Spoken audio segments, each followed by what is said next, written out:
welcome back to Ellie Knows Rocks. I am standing in the middle of an old gold mine, and this behind me is a giant stamp mill. This is from the 1980s. Or no, geez, scratch that. This is from the 1880s. So this guy right here, ore would have been dropped into it, it would have fallen down somewhere, then it would have been crushed by two giant steel stamps. And it was all powered by a huge or small steam engine over here, which was pretty cool. And this steam engine is pretty neat. It would have gotten all the water that it had from the boiler over here. They would have heated up this giant boiler. Tubes would have been coming out of this area.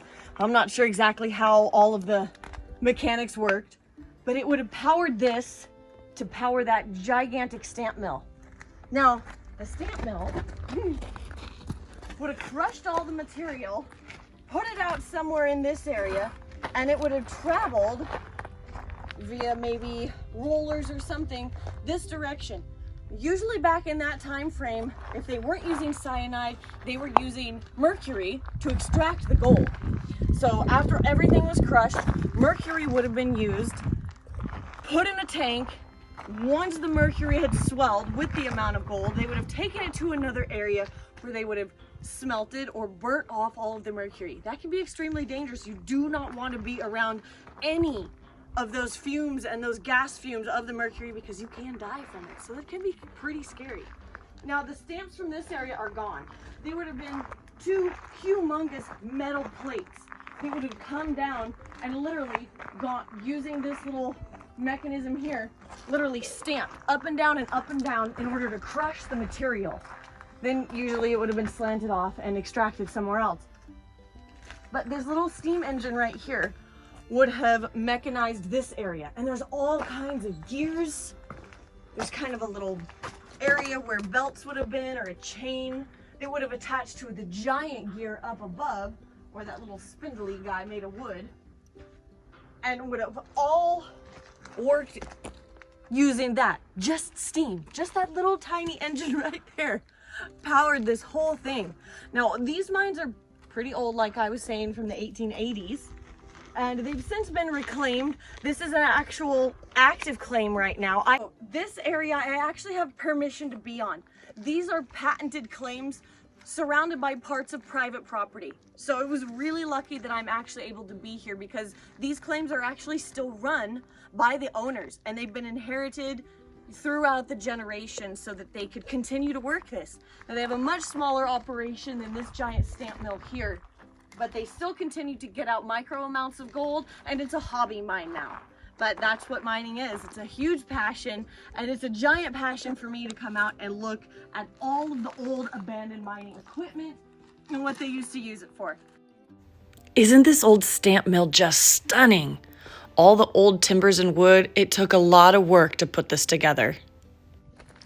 This right here is a caved in or buried shaft. You can see right above it there's some bolts on concrete, and there are some bolts on concrete. And then here, there's a concrete slab also with bolts on it, which indicates that this was a big head frame that was pulling material out of this shaft right here. Walking this direction, there's a quartz pod right here, and we are in gold country, so this is most likely what all of this was for, is extracting gold. There are rocks that are built up along the side, and they go all the way up this way to form a road that was here. And if we walk up the hill and keep going, there are other piles of rocks. There's this one right here, that one, that is a whole nother pile. Now these could have been areas to indicate either footings for old homes or walkways. If we look up this way, there's another old stack of rocks. And you can see they tried to get the flattest rocks possible from this area. And this is a schistose type material. So it's metamorphic, a lot of mica schist in it. And here's a whole nother part of a foundation. All right there. And if we keep walking up, we can see more signs of civilization. This guy's pretty neat, the way it's all piled up. We'll walk this way. Up here, there is garbage. So some old cans. In this area, you can still see the remains that people left and whatnot. All of the rocks that they piled up to create what looks like some kind of a house foundation. There's Dan. You can see some lavender glass. Isn't that cool? And there's more lavender glass all over the ground, little shards, little areas that were clearly built up for a purpose of either having people live here or to make mining easier, one way or another. And this whole area behind me was another area for people probably to have a house here. Ouch. What was that? Oh, it's just a piece of metal. I thought it was something else. You can see this whole area was probably, all of the material they got out of the mine was probably put right here. And it built up this big old flat area that they probably eventually put houses on. I love finding old areas like this, so to me, it's absolutely fascinating. That is oh my gosh, guys, check this out. This is part of an open stope, probably going down into a shaft. Oh, there's a little bird that's flying around too. It kind of angles to the left. Wow. It stinks, but it's nice and cool in here.